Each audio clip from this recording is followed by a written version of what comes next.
नमस्कार, मी डॉक्टर ज्ञानेश्वर गुंजाळ स्वागत करतो पुन्हा एकदा तुमचं शतायू फिजिओ या आपल्या युट्यूब चॅनलमध्ये.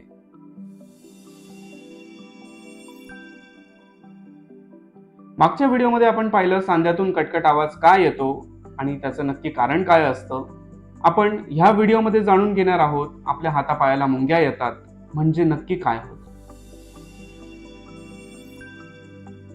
हातापायाला मुंग्या का येतात? हातापायाला मुंग्या येणं हे आपण सर्वांनी ऑब्झर्व केलं असेल, सर्वांनी एक्सपिरियन्स केलं असेल, अनुभव घेतला असेल. आपल्या हाताला मुंग्या येतात आणि आपला हात सुन्न पडतो. तर हे होतं म्हणजे नक्की काय होतं?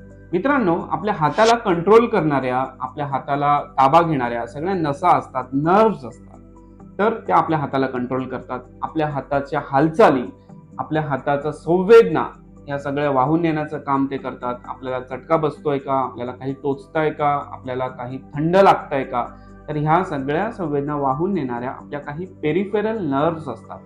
ह्या पेरिफेरल नर्व्हचं फंक्शन जेव्हा डिस्टर्ब होतं तेव्हा आपल्याला मुंग्या येतात किंवा हाताला पायाला संवेदना कमी जाणवतात. आपल्या हातापायाला संवेदना कमी जाणवतात म्हणजे त्या नर्व्हज मधलं कंडक्शन जे आहे, वाहन क्षमता त्यांची जी आहे ती कमी होते. जसं एखाद्या इलेक्ट्रिकच्या वायरमध्ये करंट असतो आणि तो करंट वाहून नेला जातो आणि पुढे त्या बल्बला, ट्यूबला अटॅच असतो आणि तो करंट जर समजा रेग्युलेट झालेला असेल तर तो ट्यूब पर्यंत जातो आणि ती ट्यूब एका विशिष्ट प्रकाशामध्ये प्रकाशमान होते. तसंच आपल्या नसांमधून जो हलक्या प्रतीचा करंट असतो तर तो करंट जर समजा व्यवस्थित रेग्युलर वाहणारा असेल तर आपल्या हाताला संवेदना या रेग्युलर असतात. म्हणजे गरम जेवढं गरम असेल तेवढं गरम आपल्याला जाणवतं, थंड जेवढं असेल तेवढं थंड जाणवतं. पण या नसांमधून वाहणारा करंटची जी क्षमता असते किंवा वाहन क्षमता असते, त्याचा वाहण्याचा जो वेग असतो किंवा प्रमाण असतं ते कमी जास्त जर झालं तर आपल्याला अचानक हातामध्ये संवेदना अतिशय जास्त जाणवायला सुरुवात होते किंवा कमी जाणवायला सुरुवात होते. आणि याचंच एक दुसरं लक्षण म्हणजे आपल्या हातापायाला मुंग्या येतात. उशाखाली हात घेऊन झोपल्यानंतर नसेवर आलेला दाब जो आहे तो पूर्ववत होतो, पुन्हा मोकळा होतो. म्हणजे तुम्हालाही अनुभव आला असेल की सुरुवातीला मुंग्या येतात आणि थोडा हात झटकला, मोकळा केला, हालचाल केली की त्या मुंग्या जातात. याचा अर्थ काय होतं? नर्व्ह म्हणजे नस जी तात्पुरती दाबली गेलेली असते तिचा रक्तपुरवठा दाबला गेल्यामुळे खंडित होतो. खंडित झाल्यानंतर त्या नसेला ऑक्सिजन मिळत नाही आणि त्यामुळे त्या नसेची वाहन क्षमता जी आहे ती खंडित होते आणि त्यानंतर तुम्हाला मुंग्या आल्यासारखं जाणवतं. पण जेव्हा तुम्ही हात झटकता त्यानंतर तिचं ब्लड सर्क्युलेशन जे आहे, नर्व्हचं ब्लड सर्क्युलेशन जे आहे ते रेग्युलेट होतं, ते पुन्हा पूर्ववत होतं आणि तुमचा हात पूर्ववत काम करायला सुरुवात होते. नॉर्मल कंडिशनमध्ये कधी मुंग्या येतात हे आपण आता पाहिलं. आता मुंग्या येणं म्हणजे हे काळजी करण्यासारखं लक्षण कधी असणार आहे हे आपण बघूया. बऱ्याच वेळा मणक्यातून गादी सरकल्यामुळे ती नसेवर दाब देते आणि त्याच्यामुळे हातापायाला खाली मुंग्या येतात, ज्याला आपण ब्रॉड टर्म मध्ये शियाटिका असं म्हणतो. तर हे सुद्धा एक लक्षण आहे जे एक न्यूरोपॅथी ज्याला म्हटली जाते. टिंगलिंग आणि नमनेस तुम्हाला तुमच्या पायामध्ये फील होतं. दुसरं, बऱ्याचशा पेशंटमध्ये हाताला सेन्सेशन कमी जाणवतं किंवा अतिशय जास्त जाणवतं, त्याला न्यूरोपॅथी म्हणतात. हे डायबिटीसमध्ये पण आपल्याला खूप कॉमनली पाहिलं जातं किंवा कुठल्या काही पेशंटमध्ये ब जीवनसत्वाची कमतरता जर असेल तर त्या पेशंटमध्ये सुद्धा हातापायाला मुंग्या ह्या पाहिल्या जातात.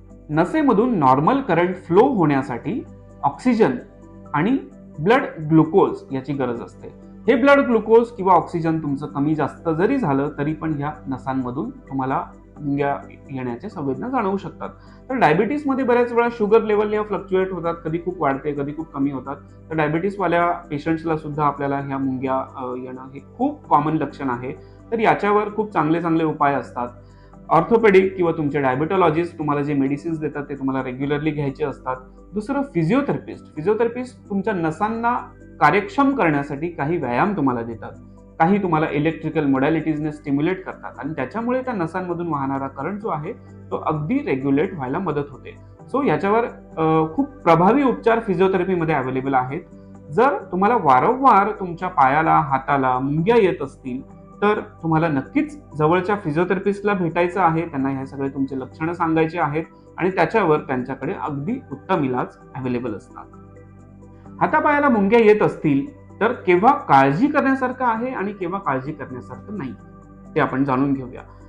जर तुमच्या हाताला मुंग्या आल्या आहेत डाग पडल्यामुळे आणि त्या मुंग्या साधारणतः 1-2-3 मिनिटांमध्ये डिसअपिअर होत आहेत, परत तुमच्या हाताला कधी दाब आला 4-5 दिवसांनी 10 दिवसांनी परत मुंग्या येत आहेत, परत त्या निघून जात आहेत, तर तेव्हा तुम्हाला काळजी करण्याचं कारण नाहीये. तुम्हाला फक्त तुमचे व्हिटॅमिन बी चे लेवल्स एकदा चेक करायचे आहेत. आणि जर तुमच्या हाताला 24 तास कायम स्वरूपी तुमच्या हाताला मुंग्या येण्याच्या संवेदना जर जाणवत असतील, सुया टोचण्यासारख्या संवेदना जाणवत असतील, तेव्हा तुम्हाला नक्कीच तुमच्या डॉक्टरांना कन्सल्ट करायचं आहे, फिजिओथेरपिस्टला कन्सल्ट करायचं आहे.